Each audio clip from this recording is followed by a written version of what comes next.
আমরা জানি জিম মানে ঘাম, পরিশ্রম আর সুস্থ শরীর গড়ার প্রতিশ্রুতি, কিন্তু সম্প্রতি সামাজিক মাধ্যমে ভাইরাল এক ভিডিও সেই ধারণাকেই বদলে দিয়েছে। ভিডিওতে দেখা যায় নিয়মিত পায়ের ব্যায়াম করছিলেন এক যুবক।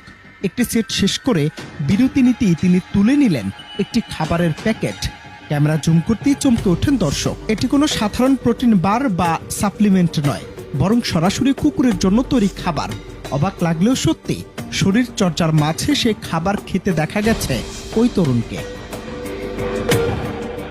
সামাজিক মাধ্যমে ভাইরাল সেই ভিডিওতে আরও দেখা যায় পায়ের ব্যায়ামের যন্ত্রে বসে অনুশীলনের ফাঁকে ফাঁকি ওই যুবক কুকুরের খাবার থেকে মুখে নিচ্ছেন কয়েক টুকরো। পরে স্পষ্ট হয় এটি একটি বহুল পরিচিত ডগ ফুড ব্র্যান্ডের প্যাকেট। জানা যায় দ্রুত শক্তি ও প্রোটিন পাওয়ার আশায় তিনি খাবারকে প্রোটিন বুস্টার হিসেবে ব্যবহার করছিলেন। ঘটনাটি সামনে আসতেই স্বাভাবিকভাবেই প্রশ্ন উঠছে, মানুষের শরীর গড়তে কি এবার পশু খাদ্যের দ্বারস্থ হতে হচ্ছে?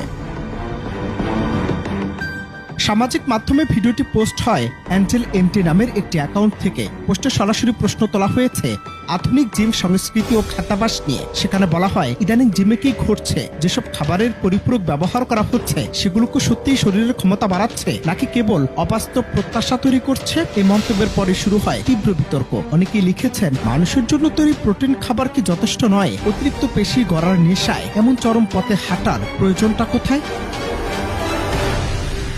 আবার অনেকের মতে, কুকুরের খাবারে প্রোটিন থাকলেও তা মানুষের শরীরের জন্য নিরাপদ বা উপযোগী এমন কোনো বৈজ্ঞানিক স্বীকৃতি নেই, বরং এতে থাকা উপাদান মানবদেহে হজমজনিত সমস্যা কিংবা দীর্ঘমেয়াদী স্বাস্থ্য ঝুঁকি তৈরি করতে পারে। ভাইরাল এই ভিডিও যেন আরও একবার সতর্ক করে দিচ্ছে, ফিটনেস মানেই অন্ধ অনুকরণ নয়। সামাজিক মাধ্যমে ভাইরাল হওয়ার দৌড়ে কিংবা দ্রুত ফল পাওয়ার লোভে নিজের শরীর নিয়ে এমন পরীক্ষা কতটা বিপজ্জনক, সেই প্রশ্ন এখন নেট দুনিয়ায়। অনন্ত হাসান মাসুদ,